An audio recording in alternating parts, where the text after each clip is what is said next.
Hi, I am Dr. Selvaraj, your surgical educator from Malaysia. Welcome back to my series of surgical teaching videocasts. These are meant mainly for undergraduate medical students doing the surgical clerkship rotation. I promise you will become competent in clinical problem solving and surgical decision making if you are going to watch these videos over and over again. Today, in this episode, I am going to discuss one more operative surgery, that is open inguinal hernia repair. This is a very common general surgical approach. Even though there are many open inguinal hernia repairs, nowadays we are doing only mesh repairs. So in this episode, I'll be discussing only the two types of the commonly performed mesh repairs, namely the Lichtenstein's tension-free mesh repair and the Gilbert's sutureless mesh repair. So before going to the procedure, let us discuss the anatomy of the inguinal area. The inguinal canal extends from the deep ring to the superficial ring. The deep ring is a defect in the transversalis fascia, you are seeing it here, and the superficial ring is a defect in the external oblique aponeurosis. So this is the inguinal canal. The anterior wall consists of the aponeurosis of external oblique, which is reinforced laterally by the internal oblique muscle. The posterior wall consists of the transversalis fascia. Roof is made of transversalis fascia, internal oblique, and the transverse muscle, and this is the conjoint tendon. Floor is made up of the inguinal ligament, and it is thickened medially by the lacunar ligament. The contents of the inguinal canal are: in a male patient it is spermatic in a female patient it is round ligament. The nerves in the inguinal canal are both ilioinguinal and genital branch of genitofemoral nerve. Damage to these nerves will result in loss of sensation over the lateral skin of thigh, groin, scrotum or labia. So the spermatic cord will be covered from outside to inside by the skin, the dartas muscle, and then the external spermatic fascia, which is derived from the external oblique, the cremasteric fascia, that is derived from the internal oblique, and the internal spermatic fascia, which is derived from the transverse abdominis. So what are the indications for open inguinal hernia repair?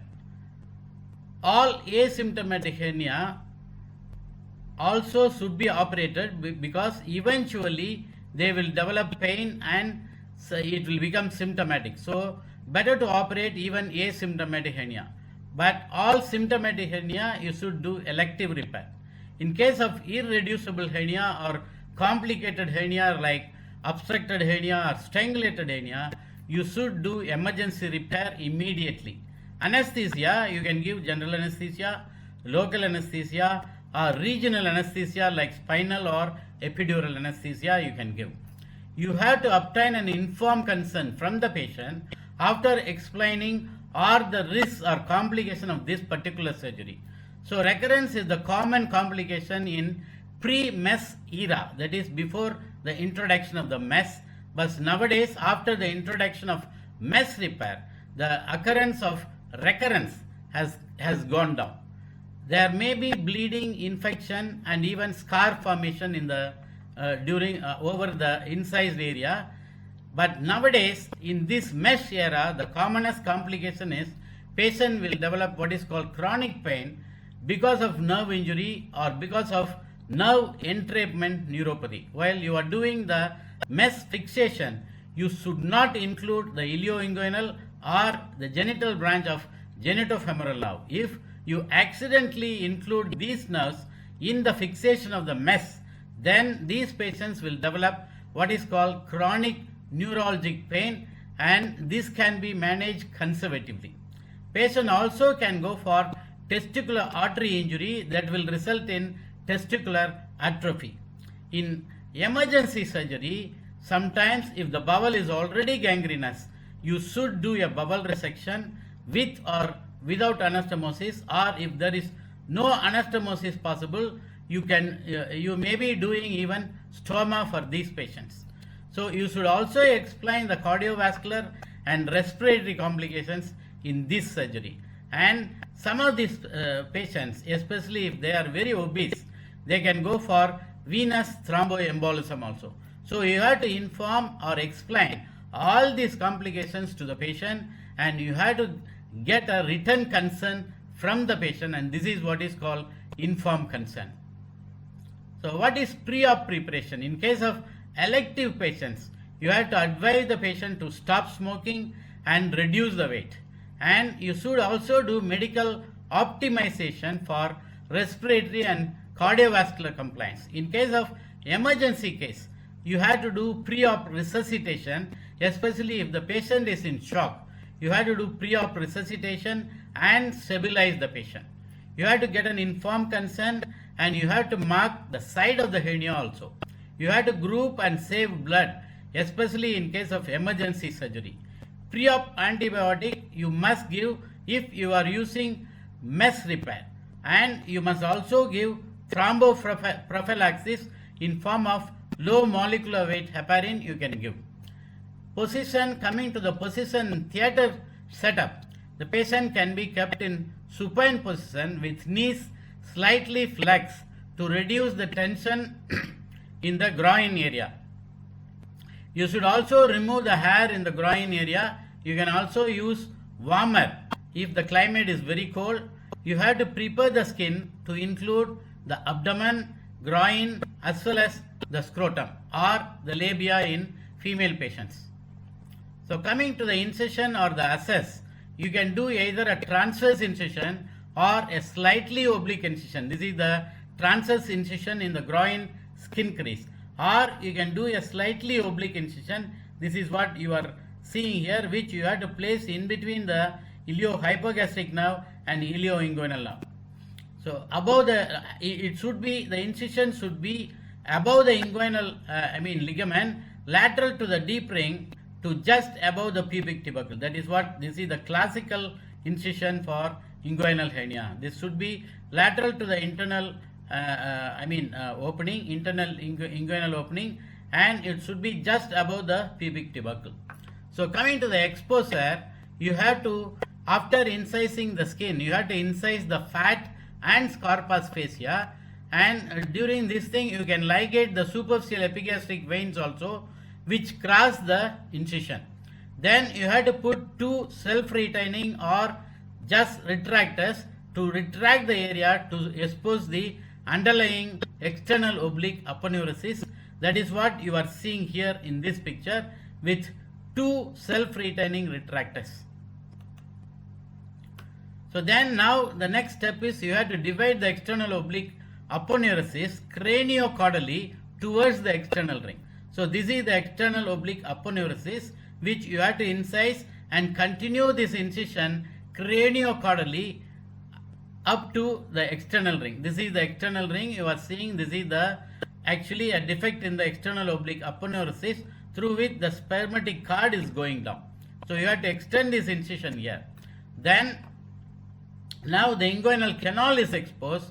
Now you have to protect the, you have to identify first the internal oblique and the cremasteric muscles. Then you have to safeguard both the ilioinguinal and genital branch of genitofemoral nerves, which are the contents of the inguinal canal. So now the next step is the longitudinal division of cremasteric muscle. You have to divide the cremasteric muscle with scissors. This is what you are seeing here. You have to decide it, you have to divide it with the scissors. Then you have to do blunt dissection to avoid injury to the spermatic cord. After dividing the muscle, then you have to use the blunt dissection. That is what you are seeing here. You have to separate the cremasteric muscle with a blunt dissection, and during this process you have to protect the genital branch of genitofemoral nerve. This is what you have to protect in this step. So the next step is you have to resect the cremasteric muscle. the two slips of cremasteric muscles are divided and then ligated. You can see it here, it is ligated and divided. Here also it is ligated and divided. This part of the cremaster you can exercise. That is what they are doing in the upper slip also. So then comes the dissection of the hernial sac itself. You have to identify the hernial sac and separate it from the cord structures by sharp and blunt dissection. This is the hernial sac, and we are dividing it by scissor dissection. This is the sharp dissection, or you can do blunt dissection also. Separate the hernial sac from all sides of the internal ring. So you have to divide it up to the internal ring, and then you have to divide any addition between the sac and internal ring in all the sides, and then you have to divide any addition between the sac and transversalis fascia also you have to divide. So now for up to this, all procedures are same for any hernia, the operative steps. Now for indirect inguinal hernia, you can do two things. Either you can open the sac or close method. In close method, you can just twist and suture ligate the sac at internal ring level. By twisting the sac, okay, whatever content is there, it will get reduced. Then you have to put a transfixation suture at the level of internal ring, and then you have to excise the redundant part of this part of the sac, you have to excise. Open method, if you are suspecting any addition inside like this, you have to open the sac and separate the addition between the content of the sac and the sac itself. Then okay, reduce the content, and then you have to suture ligate at the level of internal ring. So for direct inguinal hernia, you need not open the sac. Instead of that, you can put a pursing suture at the base of the sac. This is what you are seeing here. All around the base of the sac, you have to put a pursing suture, and after that you have to catch hold of this direct sac and just push it inside. This is what you are seeing here. You have to invaginate the sac, and then you have to tighten the pursing suture so that the whole sac will get invaginated inside, and then you have to do the repair.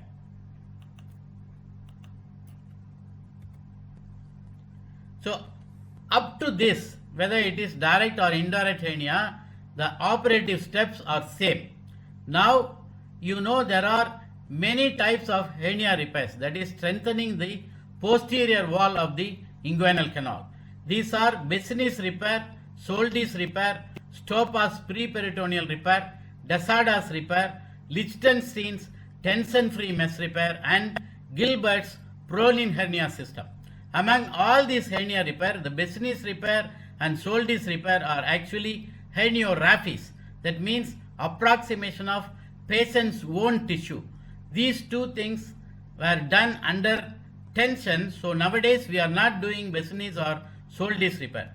The Stoppa's repair is for bilateral inguinal hernia, preperitoneal, where you will be using a very big mesh.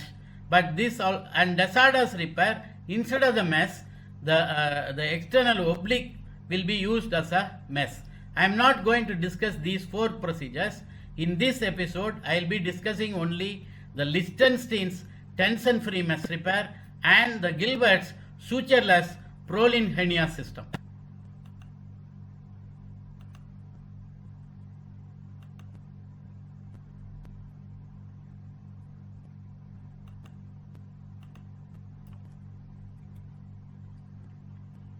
So coming to the Lichtenstein's mesh repair, what is the principle of the repair? It is the reinforcement of the posterior wall of inguinal canal with mesh prosthesis, fixing the mesh to internal oblique muscle above and inguinal ligament below behind spermatic cord. That is the principle. Here you are seeing the mesh here. It is fixed above to the internal oblique muscle, this is, and fixed below to the inguinal ligament, and it is behind the spermatic cord. This is the spermatic cord. This is what you are seeing here. And then you have to tailor the mesh. That means you have to cut the 14 centimeter into 4 centimeter size polypropylene mesh to the patient's size. At the broader lateral end, a slit is made along the lower border to accommodate the spermatic cord. Here you have to make a slit to accommodate the spermatic cord. Then you have to fix the mesh to the inguinal ligament. First, you have to fix the mesh to the pubic tubercle with a U stitch. This is what you are seeing here. Here you have to fix the mesh to the pubic tubercle. Then you have to continue the running suture up to the internal ring with non-absorbable suture material like Prolene. This is what you are seeing here. Starting from the pubic tubercle, you have to take a running suture up to the internal ring here. Then after that, after finishing this, fixing the mesh to the inguinal ligament, you have to fix the mesh to the internal oblique muscle above with interrupted non-absorbable suture like Prolene. The slit is to accommodate the spermatic cord. This is what you are seeing here. This is the slit that will accommodate the spermatic cord here. Here you are seeing the interrupted Prolene sutures here. These sutures are used to fix the mesh, the Prolene mesh, to the internal oblique muscle above. Then comes the reconstruction of the internal inguinal ring. The upper tail of the mesh, this is the upper tail. This tail in the mesh should be stitched to the lower tail. This is the lower tail. So, and it should be, the upper tail should be stitched to the lower tail and to the inguinal ligament with a single stitch. This is the stitch you are taking. This is fixing the upper tail to the lower tail as well as the inguinal ligament. And we are creating, now this is the internal ring, new internal ring. This is the new internal ring. So now eventually closure of the wound. So external oblique can be closed by continuous absorbable number 1 catgut, and the Scarpa's fascia can be closed with interrupted absorbable suture 2O. The skin can be closed with continuous subcuticular absorbable suture, that is 3O, vicryl or monocryl. In this picture you are seeing the skin closure with 3O monocryl subcuticular suturing here. So the another type of mesh repair is called Gilbert's sutureless Prolene hernia system. Actually, what is it? It is a bilayered polypropylene or Prolene mesh device with a flat underlay and overlay joined by a central connector. This is the central connector. This helps in both anterior and posterior hernia repair. So you are seeing a circular mesh. This is the underlay mesh, and the overlay mesh is a rectangular one. Both are connected by, this is the both are connected by this is the connector. So what you have to do after identifying the internal ring, after doing the herniotomy and identifying the internal ring, you have to create pre-peritoneal space by blunt finger dissection. This is what you are seeing here.